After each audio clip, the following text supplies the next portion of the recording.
Chris Columbus has directed iconic films like the Harry Potter series and Home Alone, but now he's shifting gears from the lights, camera, action world to page-turning fantasy. His new young adult book, I got it right here. The series is called House of Secrets. It was something that he couldn't picture as a movie. Here to tell us why he needed a book and not a big screen is Chris Columbus. Welcome to HuffPost Live. It's good to be here. Thank you for being here. Thank you. How is the life of an author working out for you as opposed to, you know, a filmmaker? I'm more suicidal. I drink a lot more. But I do. It's great because I had to collaborate with someone to write this book because I still wanted to run the film company at the same time. So we spent a great deal of time Ned and I sending chapters back and forth. That's exactly how it works. And this is a fascinating story because you originally had wanted to write this as a film. You were working on a screenplay. Yeah. And isn't the story that this would have been like a $500 million picture, so you decided? I wrote it in 1999. Yeah. So I wrote the first 90 pages of the screenplay in 1999, and I realized when I looked at the pages that they were actually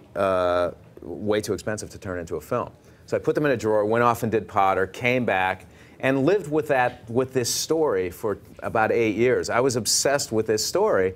Finally, a couple of years ago, I took it back out of the drawer, looked at it, and said, how can I turn this into something that people will remember? And it's a novel. So I got in touch with Ned Vizzini, met him in Los Angeles, gave him the first 90 pages, and said, is there anything here? And he sent me back the first chapter of the book, and we collaborated on that. I rewrote it, sent it back to him, and when we had 100 pages, we knew we had a book. And it's an amazing story because before you actually have gone out on this promotional tour and done some press with Ned, you guys had only met in person, what, like 5 times or something like that? Yeah, we literally met 4 times by the time we had finished the book. That's incredible. But I mean, there's a trail of hundreds and hundreds of emails, yeah. Was that you know, nerve-wracking, not seeing him in person? Did you do like Skype, FaceTime, or anything like that? No, because I mean, it was all based on his writing. I mean, it's much better if we actually don't see each other, right? Because we get I'll send him a batch of pages, and then he can deal with it without having to deal with me personally.